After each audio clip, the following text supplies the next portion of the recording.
কেমন আছো তোমরা? নিশ্চয়ই অনেক ভালো। আমিও আলহামদুলিল্লাহ ভালো আছি। তবে একটু ব্যস্ত কারণ আমার ছেলেদের হাফ ইয়ারলি এক্সাম শুরু হয়েছে। তাই ওদেরকে পুরোটা সময় দিতে হচ্ছে এখন। কারণ আমি যদি ওদের পাশে না বসে থাকি তাহলে ২ ভাই কিন্তু একদমই পড়ে না। ওরা গল্প করে, দুষ্টামি করে। আজকে না জানো অনেক বেশি গরম ছিল। তাই গরম থেকে একটু আরাম পাওয়ার জন্য আমি এখানে আম আর সাবুদানার একটা ডেজার্ট বানিয়েছিলাম। সাথে আইসক্রিমও দিয়েছি। আর এই ডেজার্টটা আমাদের বাসায় মোটামুটি সবাই পছন্দ করে। এটা ডেজার্ট বলা যায় না। আসলে এটা হচ্ছে এক ধরনের ড্রিংকস, ম্যাঙ্গো সাবুদানা ড্রিংকস বলতে পারো। তবে গরমে খেতে বেশ ভালোই লাগে, খারাপ লাগে না। যাই হোক, মেহমানদের জন্য আমি মোটামুটি সবকিছু রান্না-বান্না করে ফেলেছি। আমার মোটামুটি সব রান্নাই শেষ। এখন হচ্ছে আমি কাবাব ভেজে নিচ্ছি। কারণ একটু পরে হচ্ছে আমি টেবিলে খাবার দিব গেস্টদেরকে। তাই ভাবলাম যে কাবাবগুলো ভেজে ফেলি। আর কাবাবটা যেন গরম গরম দিলে বেশি ভালো লাগে খেতে। যাই হোক, আমি না যেন টেবিলটাও সুন্দরভাবে গুছিয়ে ফেলেছি। এখন জাস্ট খাবারগুলো সার্ভ করার পালা। আর আজকে এত বেশি গরম, আর আমি তো একদমই গরম সহ্য করতে পারি না। যাই হোক, আজকে আমি রান্না করেছিলাম আইড় মাছের ঝাল, সেই সাথে সর্ষে ইলিশ বিফ কাবাব ছিল। এটা হচ্ছে টিকিয়া বা শামী কাবাব। এটা না জানো আমাদের বাসায় সবাই খুব পছন্দ করে।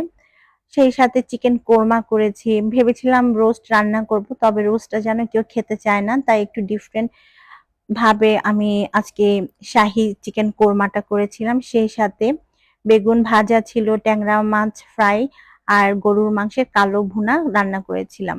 তো এই ছিল মোটামুটি আমার রান্না বান্না গেস্টদের জন্য।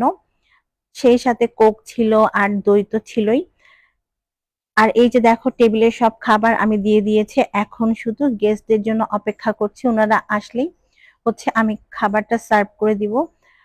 আর এদিকে দেখো আমার ছেলে রাহিল হাঁটাহাঁটি করছে, কারণ ওর নাকি অনেক বেশি খিদা পেয়েছে।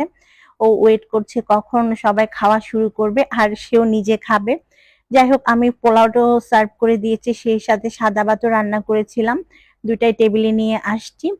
এখন হচ্ছে গেস্টদেরকে ডাকবো। সবাই মিলে গল্প করছে অন্য রুমে। আর আমি এর মাঝে আমার কাজগুলো সব শেষ করে ফেললাম। আসলে জানো আমার না বাসায় মেহমান আসলে বেশ ভালো লাগে, সেই সাথে মেহমানদেরকে রান্না করে খাওয়াতেও ভালো লাগে। যাই হোক, আমি তো সবকিছু খাবার টেবিলে সার্ভ করে দিয়েছি। আর আমার ছোট ননদিনী ভিডিও করছিল। ও আমাকে বলছিল একটু ওয়েট করো, আমি আগে ছবি তুলে নিই, তারপর হচ্ছে সবাইকে ডাকতে পারবা। তো আমি অপেক্ষা করছিলাম ওর ছবি তোলা আর ভিডিও করা শেষ হওয়ার জন্য। তাছাড়া আমিও টুকটাক ভিডিও করেছি। যেহেতু আমি ভিডিও করাটা অনেক বেশি পছন্দ করি, তাই আমি বাসায় টুকটাক ভিডিও করি তোমাদের জন্য। আর সেটা তোমাদের সাথে শেয়ার করতেও আমার খুব ভালো লাগে। আর এটা হচ্ছে আমার প্রতিদিনকার লাইফস্টাইল। আমি যেহেতু হোম মেকার, আমার আলাদা কোনো লাইফস্টাইল নাই। বাসায় আমি যেটাই করি সেটাই তোমাদের সাথে শেয়ার করি। যাই হোক, এখন সবাই খেতে বসেছে আলহামদুলিল্লাহ। আর আমি আর তোমাদের ভাইয়া সার্ভ করে দিচ্ছিলাম, কি কি লাগে এগুলো দেখছিলাম আর কি। সবাই একসাথে হলে আসলে অনেক ধরনের মজা হয়, ভালো লাগে। পরিবারের সবাই যখন একসাথে হয়, গল্প করা হয় প্রচুর, অন্যরকম একটা ভালো লাগা কাজ করে। আমার কাছে না এই জিনিসগুলো বেশ ভালো লাগে। জানি না কার কাছে কেমন লাগে, কিন্তু আমি এগুলো খুব পছন্দ করি। বাসায় গেস্ট আসবে, হই হুল্লোড় থাকবে, আমি রান্না করে খাওয়াবো। আমার কাছে এই জিনিসগুলো বেশ ভালো লাগে। খাওয়া দাওয়া শেষ করে সবাই কিছুক্ষণ গল্প করেছিল, তারপর সবাই যার যার বাসায় চলে গেছে। যাওয়ার পর আমি এখান থেকে খালাম্মা যা আনছে আমাদের জন্য সেগুলো বের করে নিচ্ছি। খালাম্মা আমাদের জন্য এখানে মজার কিছু আম নিয়ে আসছে। আর এই আমগুলো এত মিষ্টি, বিশ্বাস করো, কি বলবো, খুবই মজার ছিল এই আমগুলো। সেই সাথে লটকন আনছে আর হচ্ছে আনারস, সাথে বাসায় তৈরি তেলের পিঠা আনছে ২ রকমের। আর আমি যেহেতু পিঠা বানাতে পারি না, পিঠা আনলে আমার অনেক ভালো লাগে, কারণ খেতে পারি আর কি। আর এই যে লটকন, এগুলো আমার ভীষণ পছন্দের। তোমাদের ভাইয়াকে আমি প্রায় বলি যে একটু লটকন নিয়ে আসো, বাট ও যে ফলগুলো খায় না সে এগুলো কখনোই আনে না। তবে আমার কাছে লটকন বেশ মজা লাগে, বিশেষ করে লবণ আর মরিচ দিয়ে মাখিয়ে খেতে অনেক বেশি ভালো লাগে। আর আনারস তো আমার অনেক পছন্দের, সেই সাথে হচ্ছে আনারসের জুস তৈরি করে খেতে বেশি ভালো লাগে আমার কাছে। তো আমি একটা বড় থালির মধ্যে সবগুলো ফল নিয়ে নিয়েছি, কারণ এই থালি সহ আমি বারান্দায় রেখে দিব।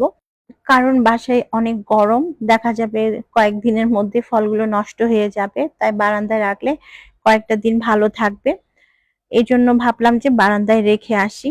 তাছাড়া অল্প অল্প করে খাওয়াও হবে ফলগুলো। আর এই যে দেখো এখানে 2 রকমের তেলের পিঠা আছে। কিছু পিঠা আমি আমার ননদকে দিয়ে দিয়েছিলাম ও যাওয়ার সময়। আর এই কয়েকটা পিঠা আমাদের জন্য রেখেছিলাম।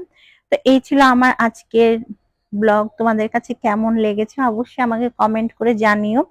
সেই সাথে ভিডিওটা ভালো লাগলে তোমাদের ফ্রেন্ডস এন্ড ফ্যামিলির সাথে শেয়ার করতে একদমই ভুলবে না। আজকের মতো বিদায়।